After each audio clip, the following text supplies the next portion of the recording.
Yo, Shannon. I could be. He could be. Could be. Statesman. I guess I am now. Everyone, Josh Zepess. Checked in. Hey, good morning, champions. Morning. All right, I know we're out of coffee, but I have a pop quiz for you. Who's your best marketer? Customer. Facebook? Is it Google reviews? Is it billboards? It's customers. Happy customer. Customers. Customers. Wow, we're getting the right answer. That's good. You know how many business owners I've talked to who think they're their best marketer? And that's their job, right? But imagine everyone here is a pizza shop owner, and I'm trying to figure out who's got the best pizza. Everyone out here is going to say they got the best pizza.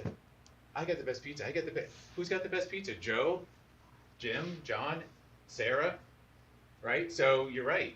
It's actually when my sister says, "Hey, Josh, I went to Rupert's Pizza Shop, and you would not believe how awesome it is. Oh my God, I loved it. By the way, he gave me a little 50% off coupon to give to you to go check him out." That's powerful. That's your best marketer. But yet, business owners, what do? We shuck and jive, we dance, we try to market ourselves, say, look at me, look at me. And right in front of us, every single day, is our number one marketer. It's something called word of mouth. By the way, word of mouth is the most effective and least expensive form of advertising since the dawn of time. Heck, it was around before there were words. I think it was called of mouth. It was like, ooh, ooh, ooh, ooh, ooh, ooh, right? But there's a problem. There's a challenge with word of mouth. One, it's kind of awkward to ask.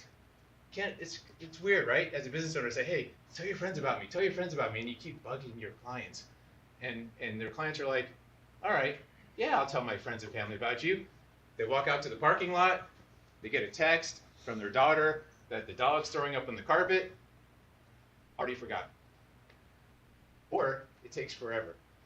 So let's say they happen to mention at Thanksgiving dinner, like I tell my dad, oh, Rupert's got the best pizza. And my dad's like, oh, okay, that's cool. He forgets, he's driving around, he sees Rupert's pizza sign, he's like, oh yeah, Josh did say something about Rupert, I'll check it out. It takes forever. So we have a couple of really difficult things here. But according to Nielsen, it's all about recommendations, right? It's all about friends and family. So we developed a platform, mobile app called ChekdIn. And basically it takes word of mouth into the digital age. Or if you like, and this is for a bigger discussion later, we're essentially decentralizing marketing. How does it work? Let's say I got a dog and I'm looking for training. I download the ChekdIn app and I look in my area for dog trainers. And I find this thing called Zoom Room in Winter Park. This is actually really one of our clients. And let's say I go there and I become a client. Or Zoom Room comes on board our platform, which they just did recently, and they already have clients. I go there, I check in, I download the app. With the app, I scan a QR code. It automatically opens my camera. I take a selfie, which I'm going to do anyways, right? That's my behavior. I'm going to take a selfie with me and my dog after the class. The moment that post goes live to social media, Facebook, Instagram, LinkedIn, WhatsApp, doesn't matter. The app recognizes it and drops a coupon or an offer into my phone to come back for next time. In this case, if I do that, my little doggy gets a free yaki churro. I have to admit, I was just there at the place. They actually look tasty. I didn't try them, but they do look tasty. So I check in. I tell my friends and family about Zoom Room. My dog gets a yaki churro. When that post goes live, though, my friends and family that see that post, there's a link for them to download a second coupon. In this case, 25% off their first training session. So my friends and family who are interested in that are going to come into Zoom Room. They're going to check in, and they're going to blast to their social media. And we create this instant digital word of mouth. Market-wise, little formatting issue. But there's a lot of money. There's $2.5 billion we think we can capture in retail, hospitality. This is basically a B2C app. If you have actual clients, if you're selling direct to consumer, you want them talking about you. And they're happy to do it if they like your service. Yes, I'm not going to be one of those people that come up here and say, we have no competition. there is competition. There's loyalty programs, there's reward programs. But what I will say is we're cheaper and we're better. And our market strategy, right now we're doing a lot of affiliate marketing. We're partnering with people that already have audiences, that already work with business owners. We are building a user affiliate program, and we're attending expos, and we're getting the word out there direct with franchises. So we've got a few different things going on. And we're unique in a lot of different ways. We're not a rewards program. This isn't buy 30, get one free. This isn't, earn 500,000 points and get 50 cents off. This is, I come to your business, I tell my friends and family, immediately you get instant value, you give me instant value in return. And we don't just do loyalty revenue because we generate new revenue. It's an infinite revenue model. I come in, I check in, I share with my friends and family, I get a loyalty coupon, let's call it, but my friends and family are new revenue for your business, and I'm bringing them in for you. Most loyalty programs, in fact, I don't think there is one that actually brings in new revenue directly like that. ROI, we offered our business owners, you can instantly see your analytics. You know real time how many people are checking in, how many people are downloading that second coupon from your post, and how many people are redeeming the coupon. So finally, a marketing system that actually tells you ROI, that shows you how you're doing. And this is one of my favorite parts, to be honest. Auto targets the right audience. If I like your pizza, Rupert, you think my friends and family are going to like your pizza too? Because we hang out with people just like us. So no more do you need a PhD in Facebook marketing to figure out what's my audience. Anyone ever try and do that? It's crazy. Half your time is spent trying to figure out what is your audience, what is the right demographic, what is the, don't worry about it. The right demographic is your current clientele and the people that they know. And it's ridiculously inexpensive. We priced it here to be accessible. We want every small business to be able to bring the community to their front door. So at $99 a month, there's no other form of marketing that I'm aware of that's effective that you can actually do for that price. Even flyers will cost you more than this to print and to send out. You know, the flyers that end up in your recycle bin? Right now, we're ready for a spark. So we're doing some active fundraising. We know once this gets launched out and a lot of eyeballs get on it, immediately it's going to take off for a lot of different reasons. And that's it, I guess. Open to questions.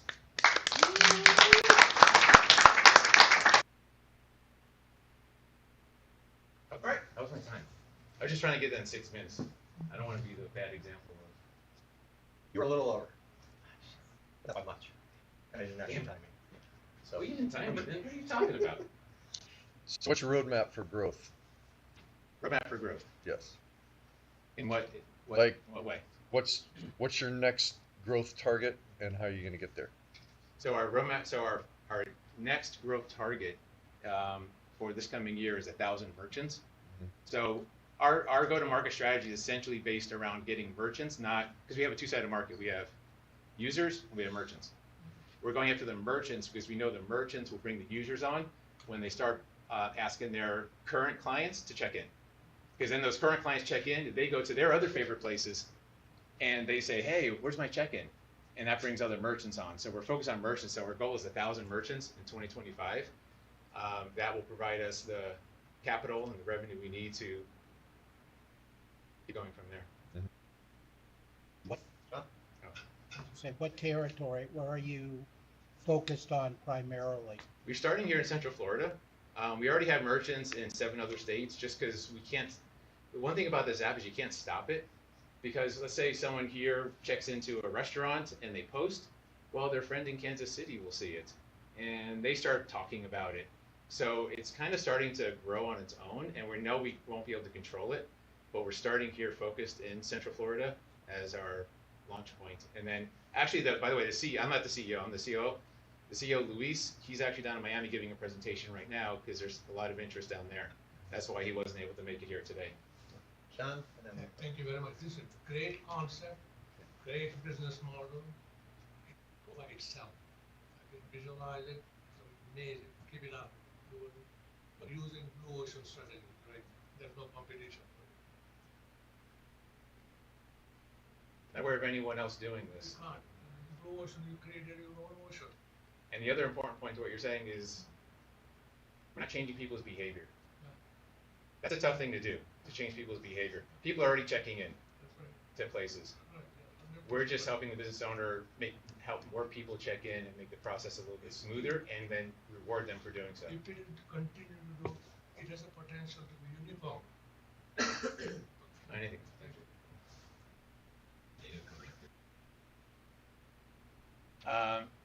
So there's a registration process. I'm probably not the right person to answer this question. That's probably better for Luis. We don't share. The only thing we share with merchants is name and email address of people that redeem the coupon.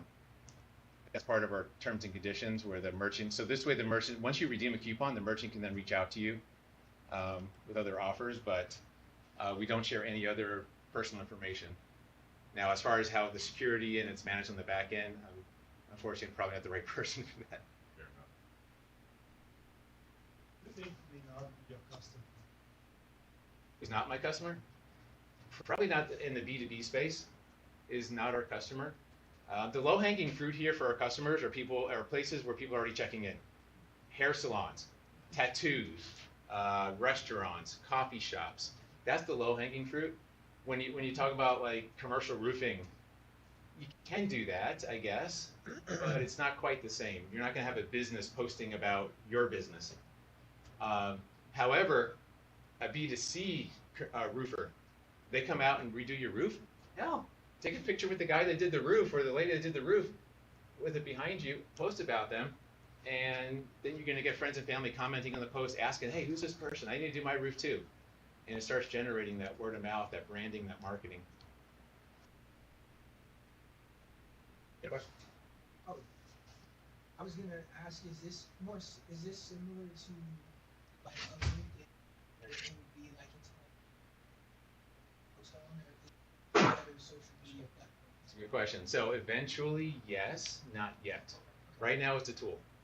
Right now, I want you to imagine I'm a business owner. I've just got a stack of coupons back here behind me, and it's a tool for me to hand out to let people know, hey, by the way, check in, tell your friends and family about us, and you get a free Yaki churro for your dog. Right? It's one of those kinds of things. It's a tool right now, but eventually we see this becoming its own platform where people can share coupons. Maybe you're coming to town. I've got a coupon for this place in Orlando, and you're coming to town, and I can just give you the coupon. Here, go check out this place. So it becomes more of a community, not so much a social media, but a social community. I'm going to follow up to that. Is there a thought because you said it opens up your camera, is there a thought of actually opening up an app that uses the camera and overlays a checked-in logo, loan third, something like that, so that when they post that, now that picture has the checked-in, so now you're promoting checked-in. We did think about that, but actually when I check in and I post, we add text. You paste the text in, which is your comment, hey, best pizza ever, I love Rupert's Pizza, he's such an awesome guy. And then we automatically, part of that pasting, that text, is come check out our offer. Come see my checked in offer at Rupert's Pizza Shop. So we were actually already in the post itself. Okay. We did think about the watermark thing, but we were like, would that be a resistance to people posting if when they put the picture up there, it's got this, checked in watermark? So we haven't done that, but we did think about that. I'm just spitballing, but have you reached out to associations? Most associations exist to Yeah. help the different people that are under them.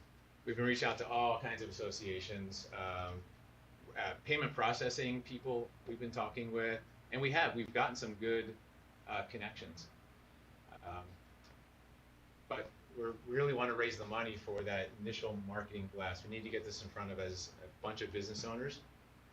We've done a lot of door-to-door also, just Luis and I, and it's a hard way to do it. So we are looking to leverage. And we're happy to share success.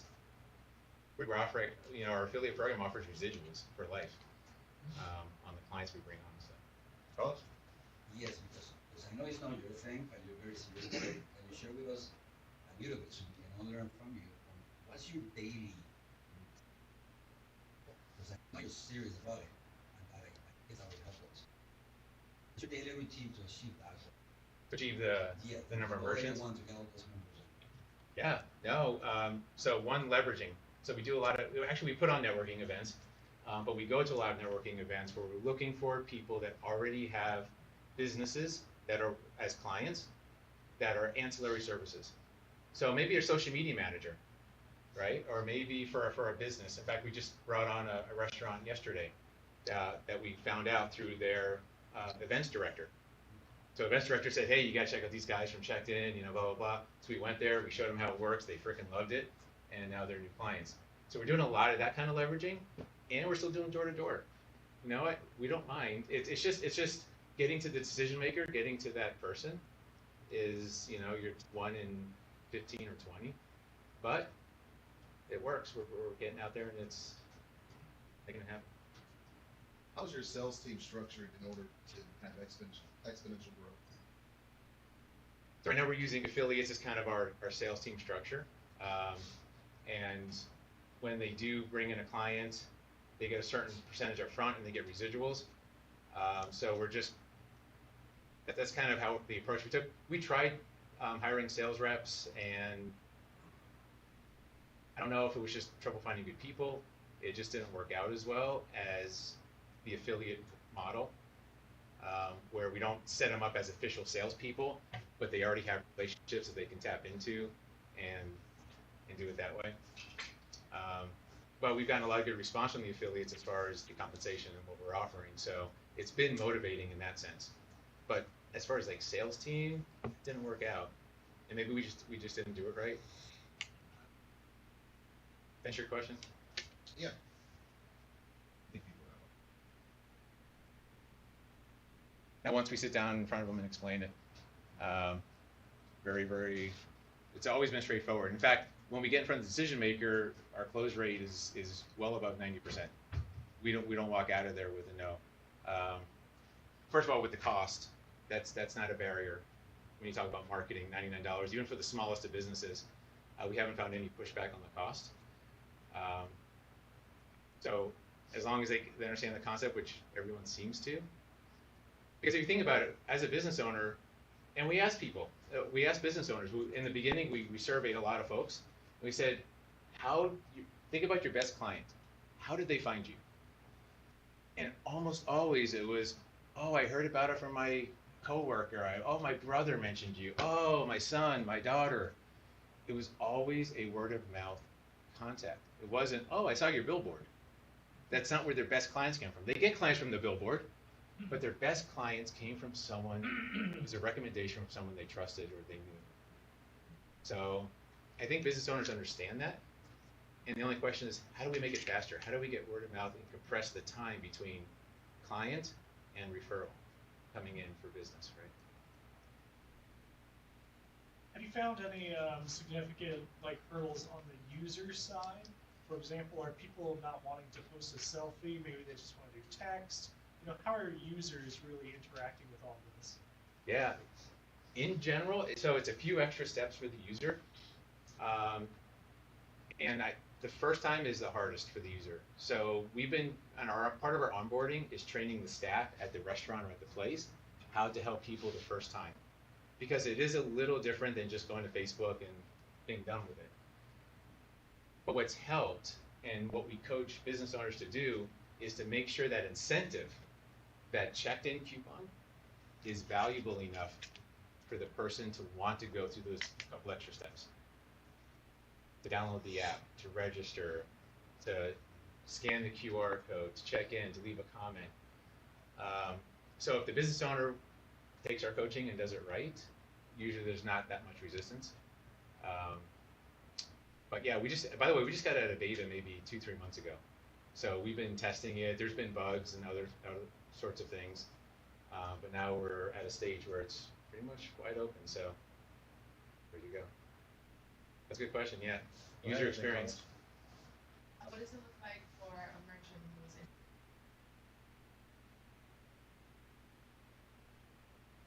Yep, so the first step is to, once you sign up with the platform, Immediately there's an onboarding form where we ask all the questions. We get your business information, we get your logos, and what I do, this is my job, part of my job, is I set up your account and I set up your first set of promotions based on what you want.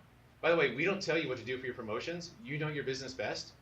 You tell us what you want to offer, and we coach you and guide you on that a little bit. But we set everything up. Once that's set up and you're on our app, we go to your location and we train your staff. We bring little stands for the QR code. We basically get you all set up. So all you got to do is just let your have your staff ask your customers to check in. And if That's it. there's no staff. What's that? If there's no staff. Then we train you. Okay. Yeah. That's no problem. So I just got a simple question. So what do you think that you have to do in order for someone to keep understanding? It's so simple. So even a 3-year-old, I guess that's. 1 to 3. Okay. What do you think you would have to do? So like as far as like I don't know. That what he's saying is Yeah. complicated, right? Yeah.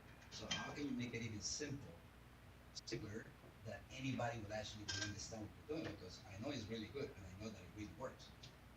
But I was feeling at the beginning a little bit, like what he said. I was like, man, this is good, but I know it's not making sense for me. Then when I put myself as a customer, right, that I've been doing advertising and brochures, like you said, yes, it will make sense. So if I were to tell you as a user, get rewarded for checking into your favorite places, does that make sense? Yes. Okay. So I guess it's to. So what would you have to do? You haven't answered the question yet. What would you have to do? Just to get my answer. So what would you have to do? You know, like him or like me? Crayons. What's that? Crayons. Crayons? Crayons. Oh, crayons, yeah. Yeah. Again, it goes back to the messaging and go back to the education. And really like I said, the merchants are the start. The merchants bring in the users. So we're not going to directly campaign the users. So our job, to answer your question then, is to educate the merchants and make sure their staff is properly explaining. And that's part of the onboarding process. That's why we did it that way. So hopefully that. So I think a good piggyback to that question is, Yeah. now I know that you've got limited merchants, you're just getting started, but how's your retention been? It's been pretty good. We've had a few fall off because they didn't use it. And so I'll be honest, this is probably the biggest challenge we have with merchants is we tell them it's a tool. It's like, again, it's a stack of coupons behind the desk. If you don't hand them out, the coupons don't do any good, right? This is a tool right now. It's not a platform yet where eventually it will be. Eventually, I'm going to go to Rupert's Pizza Place. I'm going to check in. I'm going to walk outside and I feel like having ice cream. And I hit the search button, and there's 15 ice cream shops that pop up in my area that are offering a discount if I check in. So it becomes this community app, but we need more merchants for that. It's not there yet. So does that help? Yeah. What? And then Al. What does it look like for your affiliate, marketing deals? What does that look like? Because that's your whole sales model at this point. Like the actual, what do we offer for affiliates? Right now, we split the setup fee. There's a $99 setup fee. We split with them, and then it's 20% residual for life as long as that merchant's on board. Like I said, we are very generous and happy to share success. And by the way, this is also per location. So let's say you bring on a franchise that's got 10 locations. Each location has to have its own account because we have geo-targeting. There's lots of other features I didn't even mention as far as geo-fencing, geo-targeting. Things like that, and the analytics are per site. So yeah, that's kind of what we're offering right now. Al? But for marketing, for educating the merchant, we made one of those short video clips, 1 minute or 2 minutes long, with a cartoon character. We actually have that on our site. Look on our homepage. It's actually there. It explains the entire. It probably does it better than I do. Explains the entire process. For a merchant, it's about 1.5 minutes long. Jim, you got something? What companies specifically or industries specifically are you looking for, or maybe targeting initially, that'll bring you the best success? We get most excited, like I said, the low-hanging fruit is restaurants,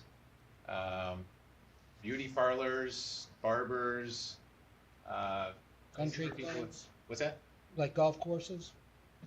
Yeah, I wouldn't say that's high up on the list, but golf courses can work, sure. People checking in there. Places where people already are checking in.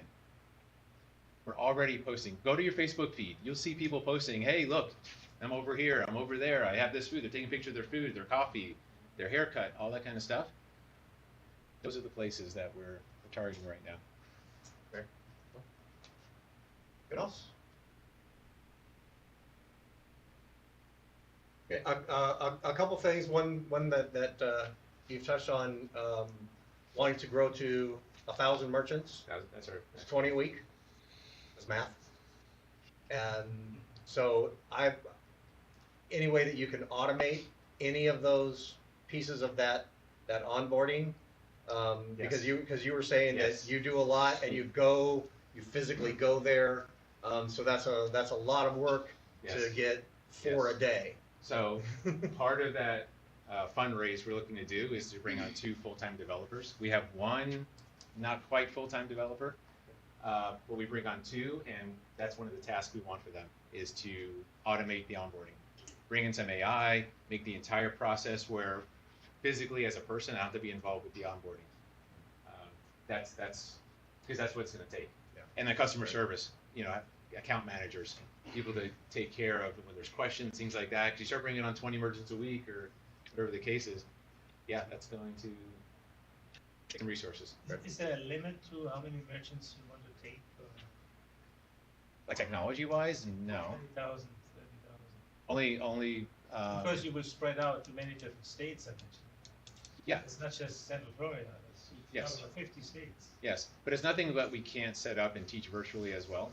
So, no, I wouldn't say there's definitely not a technology limit, just a resource limit. Account managers and developers, things like that, and that's why we're looking to raise that initial set of funds, because after that, we're not going to be able to stop it. It's just going to keep growing. So we're just trying to prepare for that.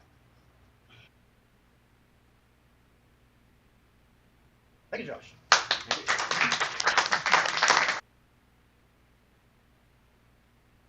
And the last question is, What can we, as the anyway, what can we, as the Orlando chapter of 1 Million Cups, do for you? I have cards, Yes. business cards. Sorry, I have other cards. I only found out I was presenting yesterday, and I threw stuff together. Here's what my ask is: go to your grab a card, go to your favorite place, and give it to the owner if you know the owner personally, and just say, hey, check this out. That's my only ask. So I've got cards. I don't even have enough cards, but if you want to do it, come on up, grab a card after, and that would be much appreciated. So, thank you.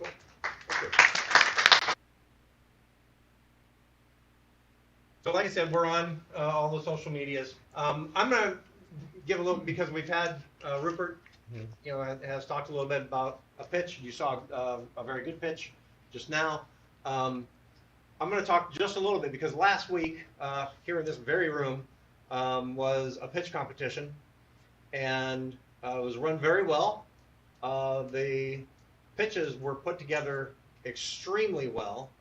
And I'd like to talk for just a moment about something, not necessarily how to develop your pitch, but when you go to give a pitch and you're sending to whoever the organizer of that meeting, competition, event, whatever, you're sending them your slides first. If they ask for it 3 days in advance of the event, get it to them 5 days in advance of the event. They have a lot going on. And if they already have it before they have to come and ask you for it, they're going to really, really appreciate it. Anybody who comes in on 2 days before or the day before or the day of, oh, I finally got my slides together, I've been working on them. Come on, you should be working on your presentation now so that when you're ready to go to a pitch event in 3 weeks, that you're well ahead of the game. And one, that's making sure that you know what you're putting together in your pitch, but also it's paying respect to the organizer of the event. So I am from direct experience. Getting something at 3 o'clock in the morning on the day of the event is rude. It's just rude. So keep that in mind when you're putting together your slides. If you're a Mac person and you do things in Keynote, we love you anyway. Very, very few places use the Mac as what they're presenting on. And if you do it in PowerPoint, I'm sure it looks fantastic. There's no guarantee that the software that the event organizer is using has all of your fonts. In fact, you can almost guarantee that they don't have all of your fonts, especially if you've done something that is really, really cool looking. Pictures won't always format correctly. You know, text. There are a couple things that I didn't get fixed on this. We use Google Slides.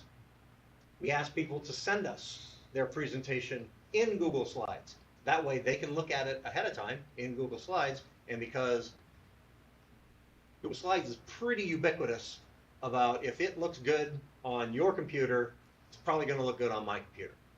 However, the best way to do this, don't send somebody a PDF of your slides. That's just rude, because they have to go in and take it out of a PDF and put it. A lot of times if somebody's putting on an event, they don't want to go through and close this window, open up another window. No, they want their event to go like that. Okay, they've got if you're doing a presentation, you've got 5, 6, 7, 4, 3 minutes, whatever you've got, and then they have however many minutes of questions, and then they need to get to the next one because they're on a schedule. So it's very important that you respect the schedule that the event organizer is on. My recommendation, take your slides, export every single one of them as a JPEG, then go into Google Slides, open up Google Slides, and throw in every JPEG. Now you've eliminated the font problem, you've eliminated the formatting problem, you've eliminated the compatibility problem, and the only problem that you have is you are absolutely committed to those slides because JPEGs aren't editable. Anybody who's a Photoshop guru? Why? Because you can edit anything. But if you've done that and you've now given somebody something that is in a ubiquitous Google Slides, if I use Keynote because I'm a weird Mac person, I can take Google Slides and it'll translate. If I use PowerPoint, I can take Google Slides and it'll translate. If for some reason I want to put this into a PDF and click through a PDF because I'm a psycho, I can do that. But you have provided them with the easiest format. So that's my recommendation if you're putting together your pitch, is when you're going to a pitch competition, think about that event organizer and be a little bit courteous to them. It's not just courtesy though, it's setting yourself up for success. Absolutely. You going through every single one of your slides to ensure that you are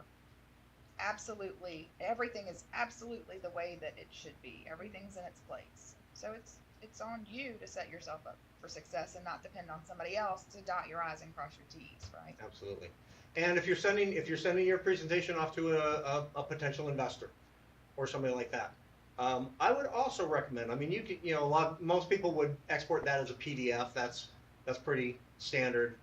I would flatten your PDF, or again, convert everything to images, because otherwise now it's layers and now it's things and it's potentially text, and somebody can get in there and doink with it, and you don't want anybody doinking with your presentation.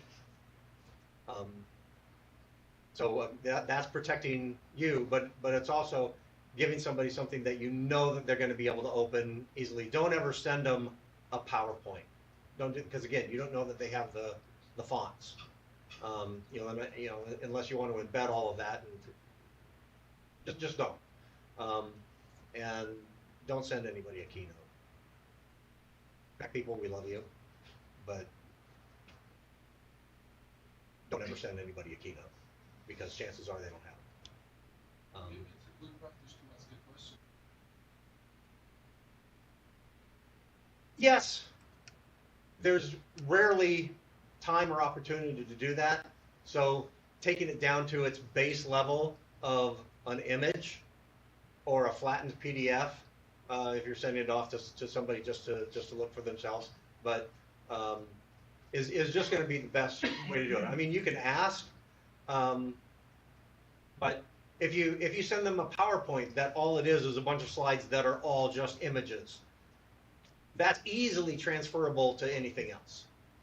So just always think about the event planner or the organizer of the pitch competition or the event, and keep that in mind for them. And they're going to thank you because they don't have to spend any time at all on your stuff, and they're going to really appreciate that. And you're going to guarantee that your slides look the way you want them to look. So, horse beaten? I think so. Thank you. Anybody else have any questions on that or just kind of presentations in general? If not, I'm going to wrap up things here and give everybody a couple minutes back today. Cool. Like I said, follow us on the socials. Like I always say, if you liked what you saw here today, please post something nice about us on your favorite social media. If you didn't like what you saw today, go to somebody's feed who you do not care for and post something nice about us on their feed. That'll show them. And if you've made a connection here, go out and have a cup of coffee with your new connection, with your new networking buddy, and go to a local coffee shop. There's a few hundred of them in the area. And, bring one of these cards. Local restaurants, take one of those cards with them. But you know what? Give a local entrepreneur your business today. As I always say, the big guys are doing just fine. And we're not doing that. We will not be meeting next week. If you're thinking to yourself, Scott, how did you get a photo with turkey and donuts and 1 million cups? Well, incredible amounts of patience and a lot of corn. Like this joke that I'm telling right now is very, very corny. Thank you for putting up with me, you guys. I appreciate it. No, again, Krea.ai. It's actually really, really fantastic. This was run generation number 4, I think variation number 3 on it. So it came really quick, and the prompt was a turkey looking at the viewer over a stack of donuts and a mug. And then I just took it into Photoshop and I added in the logo in Photoshop because I know how to do that. But you know, it's all about the prompt. If you're working on any AI stuff, you know, you can talk to anybody. There's a few people in here who know a lot more about AI than I do, but it's all about the prompt. If you can nail that. What was the site? Krea, Krea.ai.